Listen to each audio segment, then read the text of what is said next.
नमस्कार। कक्षा 11वीं की पाठ्यपुस्तक आरोह भाग 1 के पाठ 5 गलता लोहा, जिसके लेखक शेखर जोशी जी हैं। इनकी कहानी गलता लोहा को हम विस्तृत रूप से समझेंगे। गलता लोहा शेखर जोशी की कहानी कला का एक प्रतिनिधि नमूना है।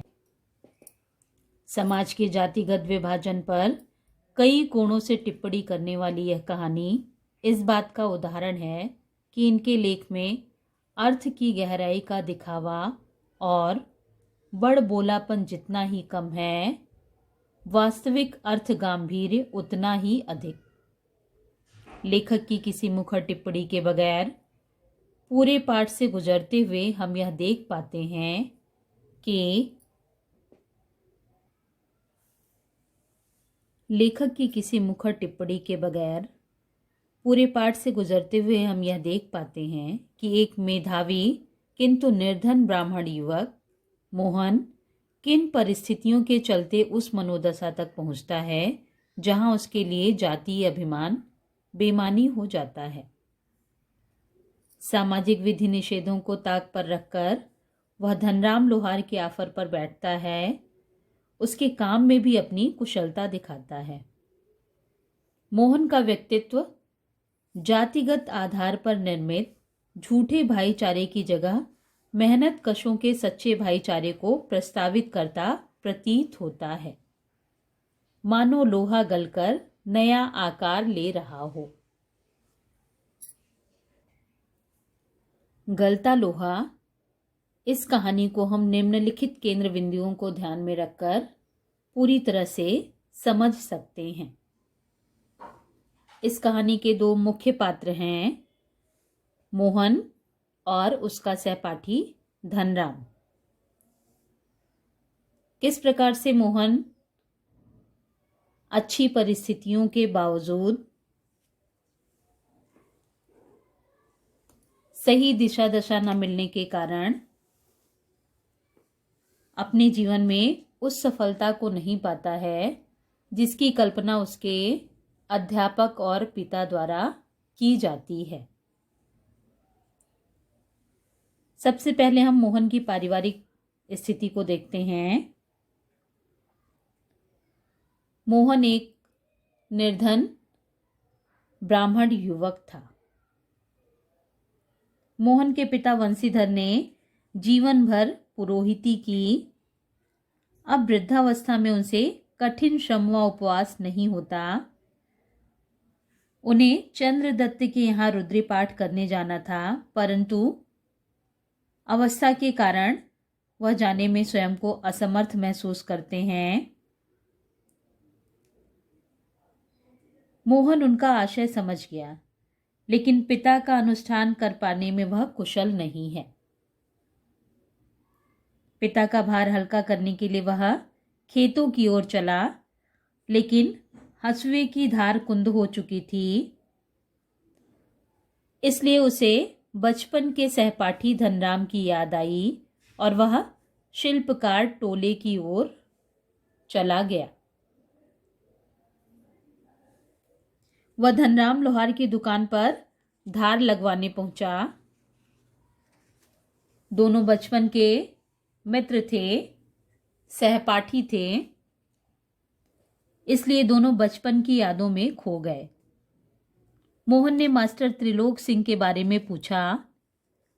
धनराम ने बताया कि वे पिछले साल ही गुजरे थे।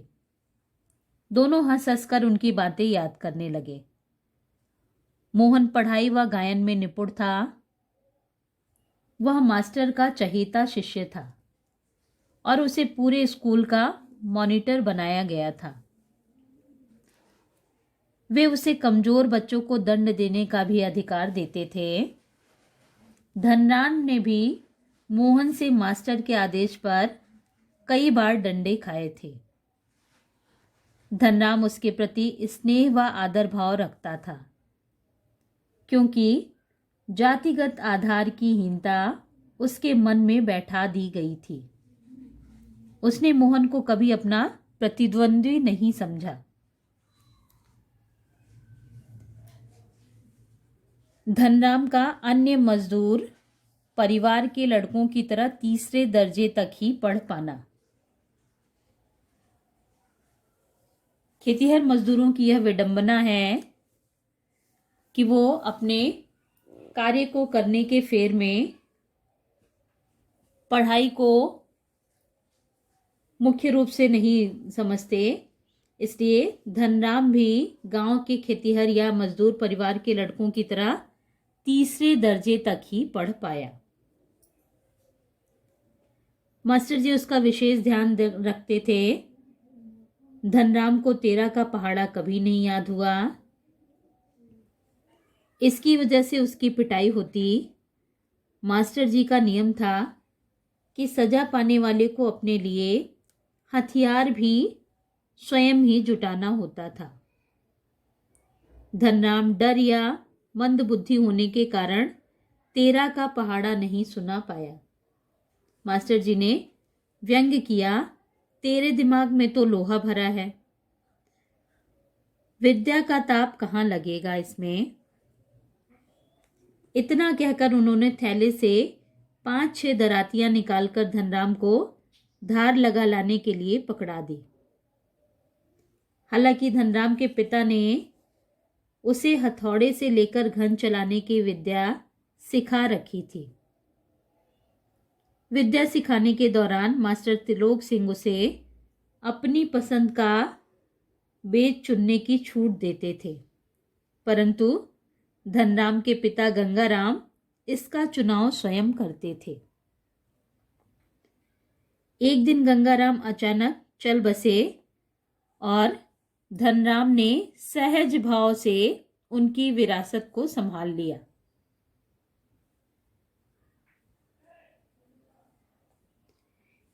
इधर मोहन ने छात्रवृत्ति पाई। मोहन का छात्रवृत्ति पाना और पिता वंशीधर तिवारी का मनोबल बढ़ना, इससे उसके पिता वंशीधर तिवारी उसे बड़ा आदमी बनाने का स्वप्न देखने लगे। पैतृक धंधे ने उन्हें निराश कर दिया था। वे कभी परिवार का पूरा पेट नहीं भर पाए। अतः उन्होंने गांव से 4-5 मील दूर स्कूल में उसे भेज दिया। शाम को थका मांदा मोहन घर लौटता तो पिता पुराण कथाओं से उसे उत्साहित करने की कोशिश करते। वर्षा के दिनों में मोहन नदी पार गांव के यजमान के घर रहता था। एक दिन नदी में पानी कम था तथा मोहन घसियारों के साथ नदी पार कर रहा था। पहाड़ों पर भारी वर्षा के कारण अचानक नदी में पानी बढ़ गया। किसी तरह वे घर पहुंचे। इस घटना के बाद वंशीधर घबरा गए और फिर मोहन को स्कूल न भेजा। बिरादरी के एक संपन्न युवक रमेश का गांव आना। उन्हीं दिनों बिरादरी का एक संपन्न परिवार का युवक रमेश लखनऊ से गांव आया हुआ था। उससे वंशीधर ने मोहन की पढ़ाई के संबंध में अपनी चिंता व्यक्त की तो वे उसे अपने साथ लखनऊ ले जाने को तैयार हो गए। उसके घर में एक प्राणी बढ़ने से कोई अंतर नहीं पड़ता। वंशीधर को रमेश के रूप में भगवान मिल गया। मोहन रमेश के साथ लखनऊ पहुंचा। यहीं से उसके जीवन का एक नया अध्याय शुरू हुआ। घर की महिलाओं के साथ साथ उसने गली की सभी औरतों के घर का कामकाज करना शुरू कर दिया। रमेश बड़ा बाबू था। वह मोहन को घरेलू नौकर से अधिक हैसियत नहीं देता था। मोहन भी यह बात समझता था। कह सुनकर उसे समीप के सामान्य स्कूल में दाखिला करा दिया गया। काम के बोझ व नए वातावरण के कारण वह अपनी कोई पहचान नहीं बना पाया। गर्मियों की छुट्टियों में भी वह तभी घर जा पाता जब रमेश या उसके घर का कोई आदमी गांव जा रहा होता, उसे अगले दर्जे की तैयारी के नाम पर शहर में रोक लिया जाता था। मोहन का परिस्थिति से समझौता कर लेना। मोहन ने परिस्थितियों से समझौता कर लिया था। वह घर वालों को असलियत बताकर दुखी नहीं करना चाहता था। 8वीं कक्षा पास करने के बाद उसे आगे पढ़ने के लिए रमेश का परिवार उत्सुक नहीं था। बेरोजगारी का तर्क देकर उसे तकनीकी स्कूल में दाखिला करा दिया गया। वह पहले की तरह घर व स्कूल के काम में व्यस्त रहता। 1.5-2 वर्ष बाद उसे कारखाने के चक्कर काटने पड़े। इधर वंशीधर को अपने बेटे के बड़े अफसर बनने की उम्मीद थी। जब उसे वास्तविकता का पता चला तो उसे गहरा दुख हुआ। धनराम ने भी उससे पूछा तो उसने झूठ बोल दिया। धनराम ने उन्हें यही कहा, मोहन लला बचपन से ही बड़े बुद्धिमान थे। आगे की जो परिस्थिति है वो लेखक की प्रगतिशील जीवन दृष्टि और यथार्थ बोध को प्रकट करती है। इस तरह मोहन और धनराम जीवन के बड़े प्रसंगों की बातें करते रहे। धनराम ने हसुए के फाल को बेत से निकालकर तपाया, फिर उसे धार लगा दी। आमतौर पर ब्राह्मण टोले के लोगों का शिल्पकार टोले में उठना बैठना नहीं होता था। कामकाज के सिलसिले में वे खड़े खड़े बातचीत निपटा ली जाती थी। ब्राह्मण टोले के लोगों को बैठने के लिए कहना भी उनकी मर्यादा के विरुद्ध समझा जाता था। मोहन धनराम की कार्यशाला में बैठकर उसके काम को देखने लगा। धनराम अपने काम में लगा रहा। वह लोहे की मोटी छड़ को भट्टी में गलाकर गोल बना रहा था, किंतु वह छड़ निहाई पर ठीक से फंस नहीं पा रही थी। अतः लोहा ठीक ढंग से मुड़ नहीं पा रहा था। मोहन कुछ देर उसे देखता रहा और फिर उसने दूसरी पकड़ से लोहे को स्थिर कर लिया। नपी तुली चोटों से छड़ को पीटते पीटते गोले का रूप दे डाला। मोहन के काम में स्फूर्ति देखकर धनराम अवाक रह गया। वह पुरोहित खानदान के युवक द्वारा लोहार का काम करने पर आश्चर्यचकित था।